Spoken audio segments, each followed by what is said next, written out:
결혼한 지 3년 된 31살 여자입니다. 남편이 저보다 4살 연상으로 올해 35살이긴 하지만 집안에서는 늦둥이라 그런가. 시댁에 가면 애기 취급받는 막내나 다름없어요. 연애하는 동안에는 나이차가 많이 나던 남편이 그렇게 어른스러워 보일 수가 없었는데 집에서는 애기 취급을 받으니까 그 느낌도 참 새롭더라고요. 남편이로 아주버님 한 분 계시고 신우 한 분 계시거든요. 아버님은 남편이 20대 때 돌아가셨다고 들었고 70대 중반이신 어머님 밑으로 집안에서 첫째인 곧 50대에 접어드는 아주버님과 40대 중반인 신우가 있어요. 남편의 가족들을 처음 만났을 때는 시어머니도 시어머니겠지만 남편과 나이차가 있는 신우가 더 무섭고 불편했어요. 주변에서 이야기를 듣고 제 눈으로 직접 보고 하다 보면 보통 며느리 입장에서 신우나 시어머니와 갈등이 생기잖아요? 제 나이만큼 차이 나는 건 아니지만 남편보다 10살 많은 신우를 제가 감당이나 할 수 있을까? 결혼하기 전부터 걱정이 많았습니다. 그런데 오히려 그런 걱정이 무색할 정도로 신우와는 엄청 잘 지내고 있어요. 올해로 중학생 아이 둘 키우는 신우를 사실상 명절 같은 날 제외하고는 만날 일도 거의 없기도 하지만 그건 둘째 치더라도 형님이 참 좋은 분이시거든요. 신우도 시댁에 가면 자기도 똑같은 며느리라고 제가 느낄 고충을 이 집에서 제일 잘 이해해 줄 수 있는 건 남편도 아니고 어머님이나 아주버님도 아니고 바로 자신 아니겠냐고 해줬던 말이 기억나네요. 힘든 일 있으면 언제든지 어깨를 내어줄 테니 기대도 좋다고 하는 신우와는 결혼 후에도 자주 밖에서 따로 만날 정도로 가깝게 지내게 되었습니다. 아무튼 걱정했던 것보다 큰 문제는 없었지만 그렇다고 해서 아무런 어려움이 없던 건 아닙니다. 예상치도 못한 아주버님하고 갈등이 생기기 시작했거든요. 저도 들은 이야기라 자세한 내막까지는 모르고 사실 별로 궁금하지도 않아서 깊게 알려고 하지도 않았습니다만 아주버님은 결혼한 지 얼마 되지 않아서 아내 되셨던 분과 성격 차이로 이혼을 했다고 들었습니다. 아주버님이 결혼했을 때는 아버님도 살아계실 때라고 들었고 집안 첫째이기 때문에 없는 돈 털어서 신혼집도 마련해줬다고 들었어요.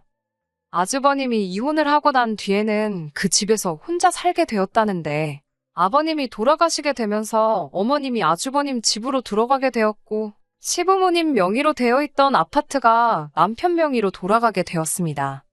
저희가 결혼하면서 그 집에 그대로 신혼살림을 차리게 되었고요. 제가 모아놓은 돈으로 혼수와 리모델링을 했는데도 돈이 많이 남았어요. 결혼을 하게 되면서 집 명의는 공동명의로 한다는 이야기가 오고 가게 되었고 그런데 거기서 아주버님이 난리를 피우게 되었습니다. 아주버님이 그렇게 계산하면 안 된다고 하면서 공동명의를 하려면 저도 그에 상응하는 금액을 가져와야 한다고 하더라고요. 아주버님이 어깃장 부리는 것도 아니고 충분히 이유가 있는 발언이라고 생각했습니다만 알고 보니 아주버님은 동생 결혼을 빌미로 제 욕심을 차리려던 거였어요. 그때 아주버님이 왜 이혼을 했는지 어느 정도 이해가 가더군요. 욕심 많고 제멋대로고 사람 무시하고 사사건건 참견하는 안 좋은 성격은 다 가지고 있었습니다. 아주버님은 신혼집 공동명의를 하는 조건으로 자기 앞으로 7천만 원짜리 외제차를 사오라고 당당하게 요구하더라고요. 예단하는 셈 칠하나요? 그 차를 해와도 집값 반 내는 거보다 싸게 먹히는 거라면서 이 집에 며느리로 들어오고 싶으면 손도 안 대고 코 풀 생각하지 말고 그에 상응하는 성의를 보이라고 하더라고요. 그게 아니면 공동명의는 꿈도 꾸지 말라고 하면서요. 남편도 나이차가 많은 형님이니까 조금 어렵기는 했는지 딱 잘라서 말을 해주지 못했어요. 다행이었던 건 어머님께서 네가 결혼하는 것도 아닌데 왜 나서서 뭘 해오라 마니 하냐고 남편 대신 말을 해주더라고요. 신우도 거들면서 오빠도 웃긴다고 얘가 차를 사와야 되면 자기들 탈 차를 사오면 되는 거지. 둘이서 알아서 하기로 한 문제를 가지고 상의도 없이 이렇게 껴드는 게 무슨 경우냐고. 대놓고 저희 있는 데서 아주버님 면박을 주더라고요. 오빠가 차 끌고 갈 곳이 어디 있다고 외제차를 사오라고 하냐고 하면서 말입니다. 아주버님이 별다른 직장도 없이 어머님이 운영하시는 가게를 도와주고 있다는 사실을 그때 처음 알게 되었습니다. 어머님과 신우가 나서서 도와준 덕분에 결혼 전에 아주버님 타라고 7천만 원이나 하는 외제차를 사갈 필요는 없게 되었습니다만, 그때부터 아주버님하고는 영 잘 지낼 수 없는 상황이 되었습니다. 문제는 어머님이 아주버님하고 같이 살고 있다는 부분이었어요. 만약에 아주버님 때문에 부부 사이에 갈등이나 문제가 생기거나 한다면 문제의 시작인 아주버님을 안 보고 지내면 가능한 부분이지만 아무래도 시어머니를 보러 가면 무조건 만날 수밖에 없는 사람이다 보니 그런 어려움이 따르더라고요. 거기에 일도 어머님 가게를 돕고 계시다 보니 가게로 찾아봬도 아주버님을 마주치는 건 당연한 일이었어요. 아주버님이 어머님 가게를 돕고 있기는 하지만 후계자 같은 성격으로 일하고 있는 건 아니었어요. 그렇다고 직원처럼 일하는 것도 아니었고요. 집에 있으면 아무것도 안 하고 집안 돈 축내면서 술 마시는 게 일이라고 하면서 어머님이 최소한 그런 짓거리는 못하고 다니게 어거지로 데리고 다니고 계신 거라는 느낌이 더 들었습니다. 가게에서 힘써야 하는 일 같은 거 있으면 도와주고 가끔 카운터 같은 거 봐주거나 간단한 심부름 정도만 하는 정도로 일을 하고 있었어요. 그렇다 보니 어머님도 아주버님한테 따로 월급은 주거나 하지 않으신다고 하더라고요. 돈 들고 있어봤자 술이나 퍼마시고 도박이나 하러 다닌다고 하면서 차라리 고양이한테 생선을 맡긴다고 하셨지요. 간단한 생활비나 용돈 같은 걸 어머님께 타쓰고 있다는 사실을 알게 되었는데 그 이야기를 들으니까 아주버님이 외제차를 요구하는 것 외에도 저희한테 뭐라도 하나 뜯어내려는 모습이 설명이 되더라고요. 신혼여행 다녀왔을 때 시댁 식구들 선물이라고 해서 이것저것 쇼핑해서 사간 적이 있습니다. 아주버님 선물도 당연히 준비했지요. 적당한 가격대의 준명품 브랜드 가죽 지갑이었는데 받고 나서 영 떨떠름해 보이는 표정 때문에 혹시 선물이 마음에 안 드나 싶었어요. 그런데 나중에 저한테 따로 말하기를 자기는 이런 선물 같은 거 사올 필요 없다고 말을 하길래 욕심이 많은 줄 알았는데 생각보다 무력이 없는가 보다. 내가 오해했구나 싶었어요. 그런데 그 생각을 뒤집어버리는 데는 단 5초도 걸리지 않았습니다. 말 끝나기가 무섭게 앞으로 어디 가서 자기 선물 사오려거든 앞으로는 돈으로 달라는 말을 하더라고요. 지갑이 좋으면 뭐하냐고 지갑에 넣고 다닐 돈도 없는데 하면서 자기가 남자라서 사회생활 하려면 현금 필요할 때가 많다고 하는데 어머님 가게 도와주는 게 일이면서 무슨 사회생활을 하려고 하는 건지는 도무지 생각해봐도 모르겠었지만 말이에요. 하지만 이런 식으로 선물을 대놓고 돈으로 달라고 하는 말은 애교로 봐줄 정도로 별것도 아닌 일이나 마찬가지였습니다. 언젠가는 어머님 댁에 찾아뵈었을 때 어머님이 잠깐 자리를 비우신 틈을 타서 저희를 붙잡고 말을 하더라고요. 자기한테 못해도 한 달에 저 100만 원, 남편이 100만 원에서 200만 원 정도는 보내는 게 도리 아니냐고요. 무슨 말을 하는 건가 했는데 저희가 시어머니 부양하는 문제 걱정할 것도 없이 결혼 생활을 유지하고 있는 게 자기가 어머님을 모시고 살고 있는 덕분 아니겠냐는 겁니다. 한술 더 떠서 어머님이 내 집에 얹혀 살고 있으니 아버님 돌아가셨을 때 저희가 살고 있는 집이 남편 명의로 돌아갈 수 있었던 거라고. 사실상 우리 결혼의 1등 공신은 자기나 마찬가지라는 거예요. 앞으로의 저희 결혼 생활이 얼마나 행복할지는 자기 손에 달려있는 거나 마찬가지라는 말을 하는데 어이가 없더라고요. 그 나이 먹도록 직장도 없고 어머님 밑에서 기생하고 있는데 어떻게 아무리 그림이 그렇다고 하더라도 어머님이 아주버님한테 얹혀 살고 있다는 표현을 할 수나 있는지 싶었습니다. 어머님은 모르게 하라는 말을 하길래 어머님 자리 돌아오시자마자 아주버님한테 그러면 보내라던 돈은 언제부터 보내드리면 되겠느냐 일부러 물어봤습니다. 당연히 어머님이 무슨 돈을 말하는 거냐고 반응하셨고 저는 제가 착각해서 실수했다는 것처럼 깜짝 놀라며 어머님은 모르고 계셨냐고 조금 여우처럼 어머님한테 아주버님이 꺼낸 돈 이야기를 그대로 전달했습니다. 어머님은 이야기 다 들으시고는 얼굴이 둘그락불그락해지더니 이제는 돈 나올 구멍이 없으니까 지 동생한테 돈을 뜯어낸다고 하시며 저희가 있는데도 할 말 못할 말 다 꺼내시며 호통을 치셨습니다. 남편하고 제가 어머님한테 달라붙어서 뜯어말리긴 했는데 탈탈 털리고 있는 아주버님을 보고 있으니 솔직히 좀 쌤통이었어요. 아주버님은 항상 저희들 머리 꼭대기 위에 있다고 생각하고 있거든요. 하지만 그 행동의 수준이 뻔히 보였기에 항상 제 손바닥 안에 있었지요. 한두 번씩 돈 문제를 가지고 사소한 사건을 만들어내기는 했는데 결국엔 아주버님 손으로 제 돈 10원짜리 하나 들어간 적이 없었지요. 욕심을 조금이라도 덜 냈으면 어떻게 제가 속아 넘어갔을 수도 있겠는데 매번 저렇게 말도 안 되는 과한 욕심을 부리다 보니 안 들킬 것도 들켜서 본전도 못 찾고는 했습니다. 아주버님이 아무리 노력을 해도 저에게 항상 간파를 당했고 혹시나 아주버님이란 위치로 저를 깔아뭉개려고 하면 항상 어머님이나 신우가 제 편을 들어주면서 방패막이 되어주었습니다. 남편이 의외로 아주버님에게 유독 약한 모습을 보였던 점이 아쉽기는 했지만 남편이 아니더라도 시어머니나 신우가 제 편에 서서 항상 도와주는데 딱히 무서울 건 없었네요. 그렇게 신혼 때부터 현재까지 아주버님이 몇 번의 꼼수를 부렸지만 제가 현명하게 대처해가며 사전에 방지를 했고 큰일로 키우지 않고 항상 좋게 좋게 잘 넘어가고 있었습니다. 어머님도 신우도 아주버님이 이런 사람인 걸 이미 알고 있었기에 오히려 이 정도인데도 일 크게 안 만들고 아무 일도 없었다는 듯이 잘 대처하는 저였기에 저를 더 아껴주셨던 것 같네요.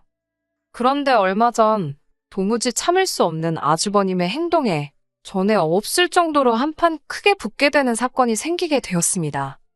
저한테 여동생이 있어요. 연년생이고 올해 30이지요. 여동생이 대학 생활하다가 미국으로 잠깐 어학연수차 간 적이 있었습니다. 그런데 거기서 한국교포 사업가와 연애를 시작하게 되었고 어학연수가 끝나고 한국에 들어오는 대신에 그 사람하고 결혼을 하게 되었어요. 개인적인 사정으로 동생 결혼식에는 다녀오지 못했는데 그동안 무소식이 희소식이라고 아무 연락이 없길래 여동생이 미국에서 자리 잡고 잘 지내고 있는가 싶었습니다. 그런데 얼마 전에 여동생이 이혼을 하게 되었다는 소식을 듣게 되었어요. 미국에서 좋은 조건으로 회사도 다니고 있었고 자리도 잘 잡았고 신분 문제도 다 해결된 상태였는데 제 동생은 이 꼴저꼴 보기 싫다는 이유로 그냥 이민생활 정리하고 한국으로 얼마 전에 돌아오게 되었습니다. 좋은 일로 돌아온 건 아니지만 서로 결혼식 때도 곁에 있어주지도 못했고 떨어져 지낸 기간이 워낙에 길었다 보니 여동생이 다시 제 옆에서 지내게 되었다는 사실이 기쁘기도 하더라고요. 이제 곁에서 같이 지내면서 그동안 자매끼리 못한 것도 해보고 그럴 생각에 부풀어 있었습니다. 아무튼 여동생이 돌아오고 나서 시어머니도 신우도 제 동생을 같이 한번 보고 싶다고 하셨어요. 두 분 다 저한테는 소중한 가족이 되어준 사람들이고 해서 남편 가족들과 해서 여동생과 자리를 한번 만들게 되었습니다. 인연 없이 지내온 형부인데 형부뿐만 아니라 형부 가족들까지 자리에 있으니 제 동생이 아무리 괜찮다고 생각하려고 해도 불편한 점이 많았겠지요. 동생이 긴장하고 정신없는 모습을 보이긴 했지만 그래도 적당히 분위기 좋게 자리가 끝났다고 생각을 했습니다. 그런데 아주버님과의 문제는 그날 이후에 생기게 되었습니다. 뜬금없이 아주버님한테서 전화가 와서 무슨 일인가 싶었어요.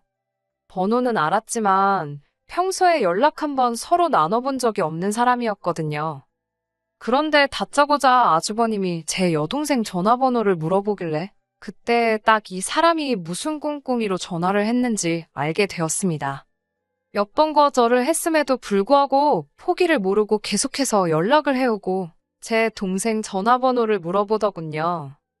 아주버님한테 전화 받는 것도 스트레스인데 그 내용이 제 동생 연락처를 달라고 하는 거다 보니 더 스트레스를 받았습니다. 남편은 아주버님한테 약한 모습을 보이다 보니 이 이야기를 꺼내지도 않았고 그런데 이번만큼은 다른 사람도 아니고 내 가족 일인데 시어머니나 신우한테 부탁하는 것보다 내 선에서 잘나야겠다 하는 생각이 들어서 제가 직접 아주버님을 만나 단판을 짓기로 했습니다. 단도직입적으로 말부터 꺼냈어요. 아주버님이 제 여동생을 만나겠다는 게 말이나 되는 소리냐고요. 그랬더니 아주버님은 제 말 뜻도 똑바로 이해 못하고 요즘 겹사돈 되는 게 부끄러운 일이 아니라고. 가장 중요한 건 두 사람 마음이 아니겠냐 하면서 어려워 말라고 하더군요. 설마 제가 겹사돈이 될까봐 이러겠냐고 하니까 걱정하지 말라면서 우리가 결혼하게 되면 시어머니는 자기들이 그대로 모시고 살겠다고 하는 겁니다. 두 사람 마음이 중요한 거라는 건 또 무슨 말인가 했더니 그날 다 같이 모인 식사 자리에서 제 여동생이랑 눈이 몇 번이나 마주쳤답니다. 그 뒤로도 자꾸 눈이 마주치는 걸 보니 제 동생이 자기한테 관심이 있는 것 같아 보인다고. 그런데 아주버님 생각에는 언니이자 재수인 제가 두 사람을 도와주지는 못할 망정 이렇게 못 만나게 회방을 놓고 있다고 생각했나 봅니다. 방해꾼 노릇 그만하고 이제 두 사람을 위해 양보하라고요. 동생이 윗동서가 될 것 같으니까 기분 나빠서 그러는 거냐고 하는데 어이가 없어서 웃음도 안 나오더군요. 아주버님이 일찍 결혼해서 이혼만 안 했어도 내 동생만한 딸이 있는 나이라는 건 생각도 안 해봤냐고. 둘이 만나는 게 아주버님 생각에는 말이나 되냐고 정도껏 하셔야지. 자꾸 이러면 저도 가만히 있지 않겠다고 한 소리를 했어요. 아주버님은 뻔뻔하게 저한테 데려 성질을 내더군요. 자기가 데려가 준다고 할 때 고맙다고 하고 보내는 게 맞지 알리으려는 겁니다. 유학 다녀온 것도 모자라서 한번 다녀온 여잔데 30까지 넘었으면 평생 혼자 살 팔자나 마찬가지라는 겁니다. 솔직히 자기가 자원봉사하는 거나 마찬가지라면서 저한테도 문제가 있다고 떠드는데 한다는 말이 아주버님이 혼자 시어머니 모시고 살면 그 고생이 얼마나 심하겠냐고. 진작에 제가 제 주변 사람들을 아주버님하고 이어줬어야 한다는 거예요. 자기는 깨어있는 사람이라서 20살 차이는 문제가 된다고 생각하지 않는다는데 정말 뚫린 입이라고 잘도 짓거리더군요. 50살 먹은 이혼남의 직업도 뭣도 없으면서 아직도 어머니 밑에 기생하면서 살고 있는 주제에 무슨 소리를 들으려고 주변 사람을 소개시켜주냐고 제발 주제 좀 파악하라고 한마디 했네요. 아주버님의 님자도 붙이기 싫어서 아주버라고 부르고 싶더라고요. 웬만하면 그동안도 일 크게 안 만들고 그냥저냥 넘어갔는데 도무지 참을 수가 없어서 할 말 못할 말 다 쏟아내고 집으로 돌아왔습니다. 동생 구제해주고 싶으면 빨리 마음 바꾸라고 제 뒤통수에 대고 끝까지 저한테 뻔뻔하게 큰 소리 치기는 했지만 막상 지도 쪽팔린 건 아는 건지 시어머니한테는 따로 말을 안 했나 봐요.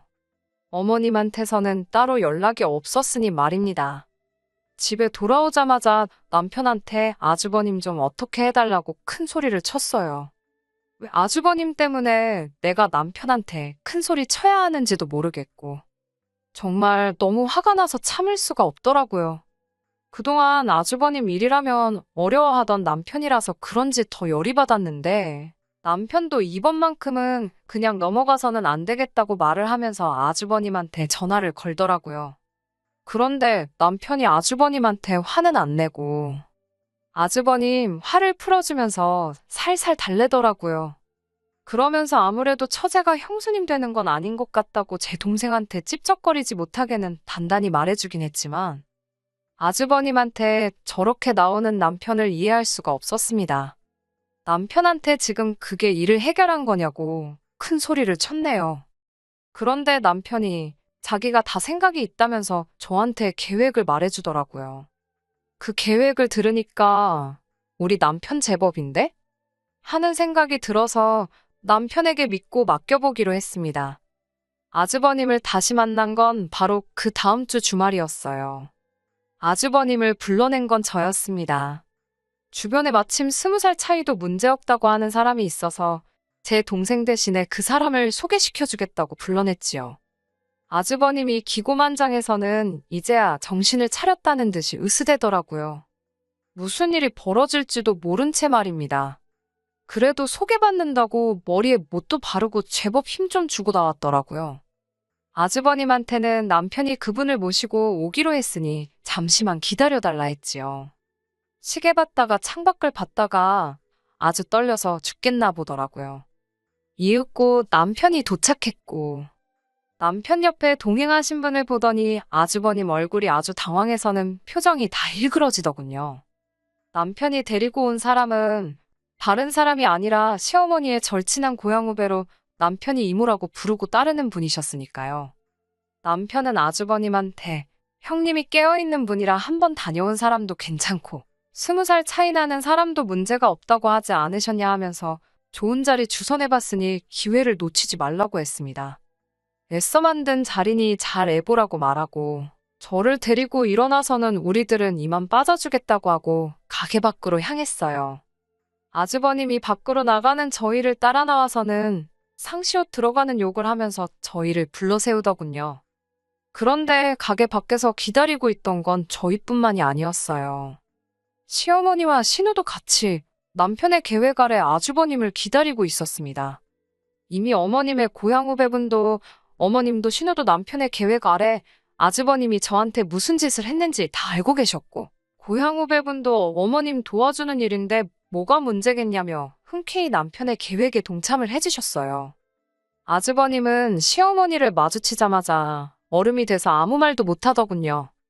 어머님은 곧장 아주버님 뺨싸다기를 올려치시면서 첫째라고 오냐오냐 키워준 내 잘못이다 하시고는 너 사람 되는 꼴 보기 전까지는 죽지도 않겠다 큰 소리를 치셨어요. 곧바로 네 스스로 밥 벌어먹고 살 수 있게 될 때까지는 집에 얼씬도 하지 말라고 집에서 챙겨나온 아주버님 짐가방을 던져줬습니다.